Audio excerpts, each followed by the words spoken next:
Hello friends. आज हम start करने वाले हैं इकोनॉमिक्स। इकोनॉमिक्स की बात करें तो यहाँ पर हम इकोनॉमिक्स को 10 चैप्टर्स में डिवाइड करके पढ़ेंगे। सबसे पहला पार्ट जो आज पढ़ने जा रहे हैं वो है इंट्रोडक्शन। इसके पहले मैंने एक क्लास आपको बताई थी कि इकोनॉमिक्स और इकोनॉमी में डिफरेंस क्या होता है और कितने टाइप की इकोनॉमी होती है।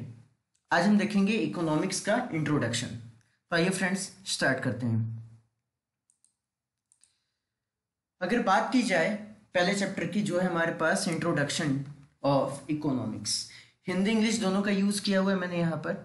अगर आप देखेंगे तो इकोनॉमिक्स ये एक ग्रीक वर्ड है। इकोनॉमिक्स एक ग्रीक वर्ड है। ये ग्रीक वर्ड है यानी ये ग्रीक भाषा के शब्द से मिलकर बना हुआ है, जिसके दो शब्दों से मिलकर बना हुआ है। एक है ओल्कोस और एक है नोमोस। ओल्कोस का अर्थ होता है हाउस होल्ड यानी घर का, और नोमोस का अर्थ होता है या मीनिंग होता है मैनेजमेंट यानी प्रबंधन। यानी दोनों एक साथ मिलकर इकोनॉमिक शब्द बनाते हैं। अगर हम ओल्कोस और नोमोस इन दोनों को अलग अलग पढ़ें तो इसका मतलब होता है घर का प्रबंधन या घर का मैनेजमेंट।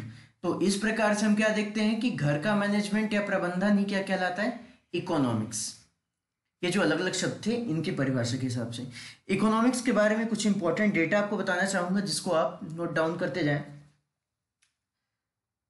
तो इस हिसाब से हम ये देख पा रहे हैं कि इकोनॉमिक्स की अगर डेफिनेशन से बात करें, हम जो हमने यहाँ पर एक देखी और जो हमने यहाँ पर देखी, इससे हम ये डिफाइन कर सकते हैं कि इकोनॉमिक्स इस बात की स्टडी करती है, इस बात का अध्ययन करता है कि किस प्रकार एक फैमिली अपने सीमित संसाधनों का प्रयोग करके अपने खर्चों को पूरा करता है, यानी किस तरीके से वो वस्तुएं खरीदते हैं और उनका उपभोग करते हैं। तो इसे ही हम क्या कहते हैं, इकोनॉमिक्स कहते हैं। अर्थशास्त्र की बात करें तो अर्थशास्त्र का सबसे पहले वर्गीकरण या अर्थशास्त्र को पहली बार बांटा गया था नॉर्वे के प्रसिद्ध अर्थशास्त्री रेंजर फ्रिश द्वारा। इनका नाम था रेंजर फ्रिश। उन्हें 1969 में हॉलैंड के इयन लिंटरगिन के साथ संयुक्त रूप से अर्थशास्त्र के लिए पहली बार नोबेल पुरस्कार प्राप्त हुआ था। अब नोबेल पुरस्कार मिलने की शुरुआत कैसे हुई अर्थशास्त्र के फील्ड में, इसकी भी एक स्टोरी है। अर्थशास्त्र के लिए जो नोबेल पुरस्कार दिया जाता है उसे औपचारिक रूप से Sveriges Riksbank prize for economic science भी कहा जाता है। ये जो प्राइज का औपचारिक नाम है, ये नाम पड़ा था इसका स्वीडन का एक केंद्रीय या सेंट्रलाइज्ड बैंक था। उस सेंट्रलाइज्ड बैंक के 300 साल पूरे हुए थे, तब उसकी यादगार या उसकी वर्षगांठ के उपलक्ष्य में यह अवार्ड देने का सिलसिला चालू हुआ। उस बैंक का नाम था स्वेरिजेस रिक्स बैंक। अब आते हैं हम बेसिक डायग्राम्स ऑफ इकोनॉमिक्स, अर्थव्यवस्था की रूपरेखा। अर्थव्यवस्था होती क्या है, इससे आप ज्यादा बेटर तरीके से समझ पाएंगे। जैसे कि आप देख रहे होंगे कि यहाँ पे मैंने 3 ब्लॉक्स बनाए हुए हैं और फिर लास्ट में एरो के थ्रू इकोनॉमिक्स को इंडिकेट किया है। Product and services, supply and demand, utilisation. इसका मतलब क्या हुआ फ्रेंड्स, जैसे अगर एग्जांपल लीजिए, पहले एग्जांपल दे देता हूँ। जैसे मान लीजिए आप एक फैमिली में मेंबर हैं, आपने क्या किया, आप गए मार्केट में पेन खरीदने। तो ऑब्वियस सी बात है पेन का कहीं प्रोडक्शन हुआ होगा, तो वो क्या कहलाएगा, पेन आपके लिए प्रोडक्ट। दुकान वाला आपको पेन बेच रहा है तो वहां पे वो क्या प्रोवाइड कर रहा है, आपके लिए सर्विसेज। अगर पेन में कोई खराबी आती है या पेन में कोई दिक्कत होती है तो आपको सर्विस दे रहा है, प्रोडक्ट को सेल कर रहा है। अब प्रोडक्ट और सर्विसेज की जरूरत रहेगी तो उस हिसाब से उसका क्या होता है, प्रोडक्शन, उत्पादन होता है। पेन का उत्पादन हुआ तभी तो हम खरीद पाएंगे, उत्पादन हुआ। अब उसके बाद वितरण यानी डिमांड बढ़ी तो डिमांड मैं करूंगा। अब मैंने जब डिमांड की तो दुकानदार का काम है कि वो मुझे सप्लाई करे, तो ये पोर्शन होता है उत्पादन एवं वितरण का। मैंने वहां से गया, सप्लाई हुई और मेरे डिमांड पर मेरी सप्लाई पूरी हुई, मैं पैसे देकर पेन खरीद के ले आया। अब मैं उस पेन को यूटिलाइज करूंगा या उसका उपयोग करूंगा।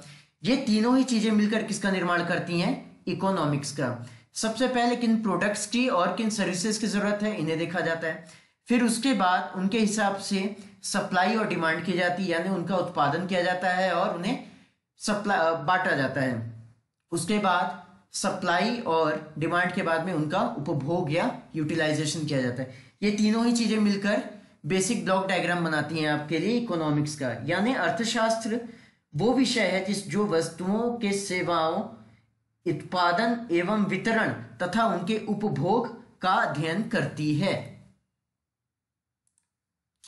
अब बात करते हैं टाइप्स ऑफ इकोनॉमिक्स। इकोनॉमिक्स की बात की है, पहले एक फैमिली की बात की थी, देश की भी बात हो रही है। तो टाइप्स ऑफ इकोनॉमिक्स, इकोनॉमिक्स दो प्रकार के होते हैं अगर आप देखेंगे तो। पहला है माइक्रो इकोनॉमिक्स और दूसरा है मैक्रो इकोनॉमिक्स। माइक्रो मैक्रो ये चीजें क्या है मैं कुछ डिटेल में बताते जाऊंगा, उसे आप नोट डाउन करते जाइए। माइक्रो जैसे कि नाम से ही क्लियर है कि माइक्रो मतलब सूक्ष्म यानी छोटा, और मैक्रो का मतलब होता है बड़ा, विशाल। बात करें तो माइक्रो इकोनॉमिक्स को हिंदी में व्यष्टि अर्थव्यवस्था और मैक्रो इकोनॉमिक्स को हिंदी में समष्टि अर्थव्यवस्था कहते हैं।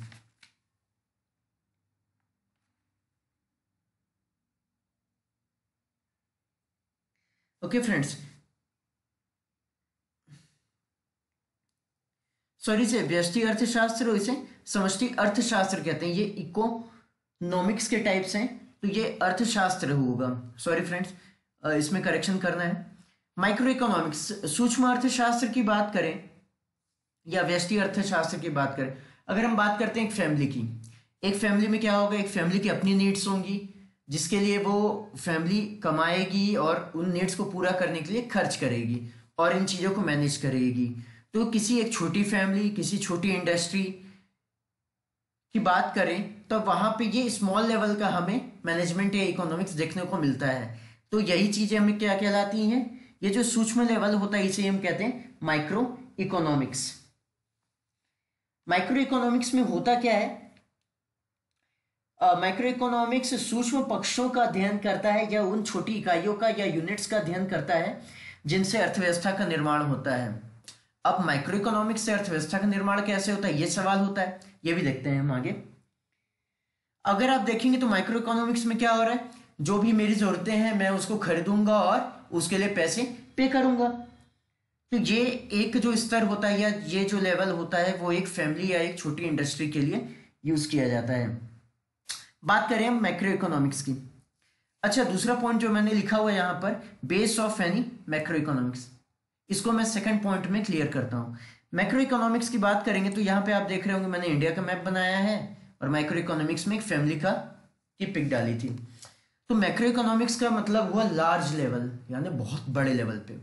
मैं एक परिवार की बात कर रहा हूँ, इसी तरीके से कई परिवार मिलके एक गांव बनता है, कई गांवों से मिलके एक जिला, और कई जिलों से एक राज्य, और कई राज्यों से मिलकर एक देश। तो कहीं ना कहीं इसका बेस क्या रहा, जो सबसे निचला लेवल का या जो सबसे सूक्ष्म लेवल या स्मॉल लेवल का जो बेस था वो थी एक फैमिली या एक इंडस्ट्री। तो कई फैमिलियों से मिलकर एक कंट्री का निर्माण हो रहा है। तो उन सब फैमिली की अगर इकोनॉमिक्स या उन सब फैमिली की अगर अर्थशास्त्र को अध्ययन किया जाए एक साथ बड़े लेवल पे, तो इसे हम कहते हैं मैक्रो इकोनॉमिक्स। यानी जब कंट्री लेवल पर बात की जाती है तो इसे हम मैक्रो इकोनॉमिक्स कहते हैं। अगर आप बात करेंगे तो देश लेवल पे जो भी टर्म हम सुनने में आते हैं, जैसे राष्ट्रीय आय, आर्थिक नीतियां, मुद्रा नीतियां, बेरोजगारी की दर इत्यादि का कैलकुलेशन आप देखेंगे, फैमिली के लेवल पे कोई नहीं कहता कि मेरे घर पे बेरोजगारी दर इतनी है या मेरे घर का बेरोजगारी भत्ता इतना है या मेरे घर की मुद्रा नीति ये है। हमेशा बात होती है देश की, भारत देश की मुद्रा नीति ये है, भारत देश में महंगाई दर ये है और भारत देश की बेरोजगारी दर इस प्रकार से चल रही। तो ऐसी बातें होती हैं, ना कि फैमिली के लिए।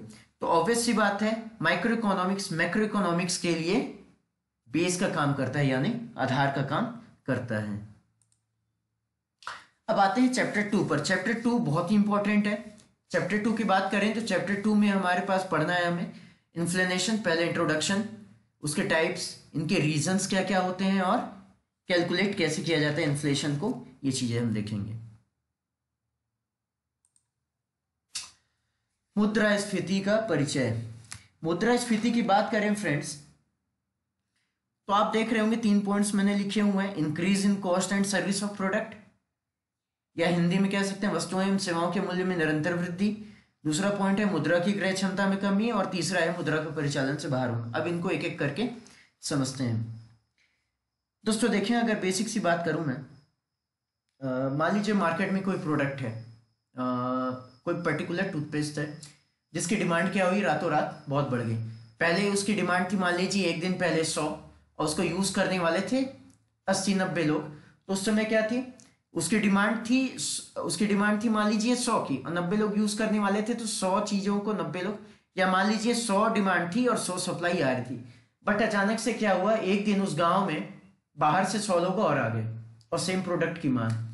अब प्रोडक्ट का रेट हो गया, प्रोडक्ट की डिमांड 200 हो गई है, पर प्रोडक्ट की सप्लाई अभी भी 100 पे ही अटकी हुई है। तो होगा क्या, इससे या तो वो 200 लोग मिलके आपस में एडजस्ट करें, या हो सकता है कोई एक व्यक्ति एक टूथपेस्ट एक बार में ही खत्म कर दे रहा है। तो वहां पे होगा क्या, कोई व्यक्ति जिसको बहुत ज्यादा जरूरत होगी वो क्या करेगा, उसकी नीड करेगा, उसकी नीड बढ़ेगी। तो इसकी वजह से होता क्या है, उसके पास पैसे होते हुए भी वो उस चीज को खरीद नहीं पाएगा। मान लीजिए कि पहले के 100 लोगों ने 100 टूथपेस्ट खरीद लिए, उसके बाद जो 100 लोग बचे हुए हैं उनके पास 100 रुपए होते हुए भी, या उनके पास पैसे होते हुए भी वो उस सामान को खरीद ही नहीं पाएंगे। रीजन क्या है, उस सामान की सप्लाई कम हो गई, हो सकता है सामान ही खत्म हो गया है, तो उसके पैसे की वैल्यू क्या हो गई, कम हो गई। उस पर्टिकुलर टाइम के लिए वो उस पैसों से कुछ खरीद नहीं सकता, वही सेम सामान। तो यही चीज होती है हमारे पास मुद्रास्फीति। मुद्रास्फीति का मतलब क्या होता है फ्रेंड्स, वस्तुओं एवं सेवाओं के मूल्य में निरंतर बढ़ोतरी को मुद्रास्फीति कहते हैं। मुद्रास्फीति से किसी भी देश की मुद्रा की क्रय क्षमता क्या हो जाती है, कम हो जाती है। यानी मतलब क्या होता है, जैसे अगर आप देखेंगे तो पेट्रोल का रेट 50 पैसे के सिक्कों की बात करें फ्रेंड्स अगर हम, तो शुरू में 50 पैसों के सिक्के कभी ना कभी यूज में थे, लेकिन जब चीज़ों का रेट इतना बढ़ गया कि मिनिमम कॉस्ट भी हमें 1 रुपए में मिल रहा है सामान, तो फिर 50 पैसे के सिक्के क्या हुए दोस्तों, चलन से बाहर हो गए। यही चीज़ कहलाती है इन्फ्लेशन। इन्फ्लेशन को इनडायरेक्टली दूसरे टर्म में महंगाई भी कहते हैं।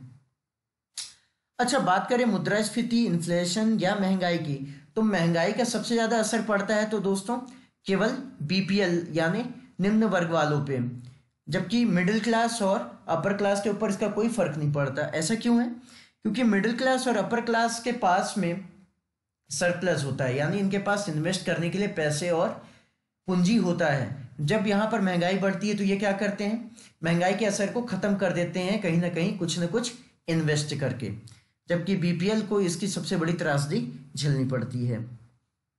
अगर एग्जाम्पल के तौर पे बात करें, सेकंड पॉइंट देखें तो मुद्रा की क्रय क्षमता में कमी। अब देखिए होता क्या है, मुद्रास्फीति या इन्फ्लेशन या महंगाई के कारण जो वस्तु की मूल्य होती है या प्रोडक्ट का कॉस्ट होता है उसमें बढ़ता है, उसमें वृद्धि होती है, जिसकी वजह से होता क्या है, जो चीज का रेट कल को 10 रुपए था, आज उसका रेट मान लीजिए 11 रुपए 12 रुपए हो गया, तो उसका रेट बढ़ गया। अब मैं 10 रुपए अगर केवल लेके जाऊं तो उस सामान को नहीं खरीद सकता। तो उस पर्टिकुलर टाइम इंटरवल के लिए क्या हुआ, अगर ये स्टेबल हो जाए कि उसका रेट 11 रुपए ही हो गया हमेशा के लिए, तो 10 रुपए में वो सामान कदापि नहीं खरीद सकते, आप कभी भी नहीं खरीद पाएंगे। तो उससे हुआ क्या, उस 10 रुपए की जो क्रय क्षमता थी या उसकी एबिलिटी थी, वैल्यू थी उस प्रोडक्ट के लिए, वो अब कम हो चुकी है। 10 रुपए में वो सामान ले नहीं सकते आप। होगा क्या, आपको नई करेंसी के साथ आना पड़ेगा 11 रुपए के साथ। अब बात करें अगर 50 पैसे की, तो 50 पैसे के साथ हुआ क्या, 50 पैसे के जो सिक्के थे आज आप यूज कर सकते हो, लेकिन 10 रुपए से ज्यादा कहीं पे भी भुगतान नहीं कर सकते नॉर्मली तौर पर। इसी प्रकार से धीरे धीरे जैसे जैसे महंगाई बढ़ते जाती है, पर्टिकुलर जो मुद्रा होती है, करेंसी होती है, उसकी वैल्यू गिरती जाती है और एक टाइम ऐसा आता है जब उसे यूज से बाहर कर दिया जाता है। अगर फ्लो चार्ट की बात करें तो फ्लो चार्ट आप देखिए, इसका कोई प्रोडक्ट होगा, शुरू में क्या रहा होगा, उसकी डिमांड और सप्लाई प्रॉपर मेंटेन थी, जिसकी वजह से उसका कॉस्ट कभी ना कभी क्या रहा होगा, नॉर्मल रहा होगा जब महंगाई नहीं बढ़ी होगी। बट ये फ्लो चार्ट इन्फ्लेशन का है जहां पे महंगाई को दिखा रहे हैं। तो प्रोडक्ट है, प्रोडक्ट की डिमांड तो हाई हो गई है, पर सप्लाई आज भी कितनी है, 100 पे ही अटकी हुई है, जबकि डिमांड उसकी है 200। अब 200 की डिमांड हो गई तो होगा क्या, ज्यादा अगर प्रोडक्शन बनाना भी है तो उसके लिए कंपनी को क्या करना पड़ेगा, कंपनी भी नए प्रोडक्ट बनाने के लिए नए पैसे इन्वेस्ट करेगी, उसका कॉस्ट कहां से निकालेगी, मार्केट से ही।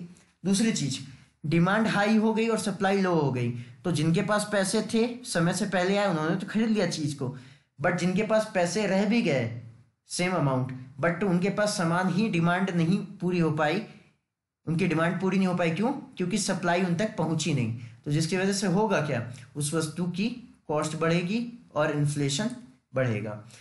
फ्रेंड्स, इसके बाद का टॉपिक हम नेक्स्ट क्लास में देखते हैं।